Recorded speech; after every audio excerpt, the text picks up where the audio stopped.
Allumer son ordinateur et se connecter à Internet, ces gestes sont devenus une habitude quotidienne pour des millions de personnes à travers le monde, et ce grâce à un réseau d'infrastructures tentaculaires, un réseau très gourmand en énergie qui contribue aussi au changement climatique.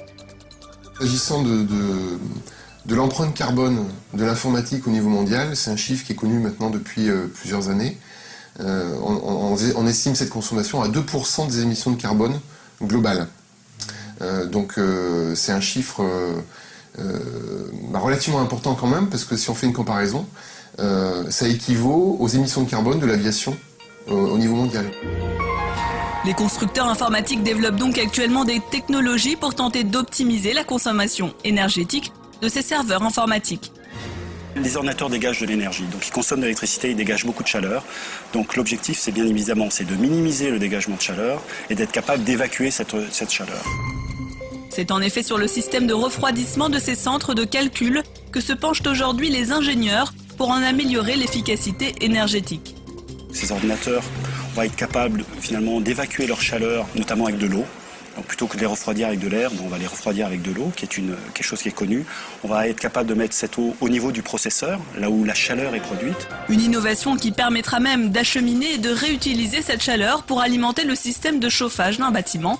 Et l'informatique au service de l'écologie, c'est aussi utiliser ces technologies pour limiter l'empreinte carbone des autres secteurs d'activité, encourager les entreprises à renoncer au format papier ou à organiser des réunions en visioconférence.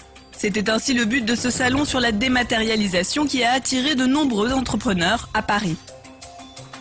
Dans son assertion la plus large, la dématérialisation, ça touche le télétravail, ça touche la dématérialisation des supports papier. On peut aussi parler de dématérialisation du transport dans la mesure où on peut télétravailler. Le premier avantage, en fait, c'est qu'on va pouvoir limiter les émissions de CO2 liées au transport si on travaille chez soi. Donc ça, c'est un premier avantage.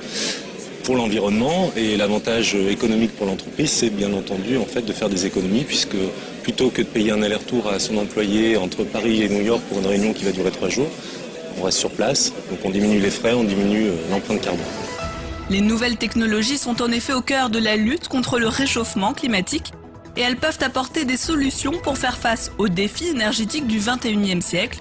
Ainsi, grâce au flux continu d'informations qu'elles donnent sur le trafic routier par exemple, ces technologies peuvent permettre au pouvoir public de réguler la circulation automobile en temps réel.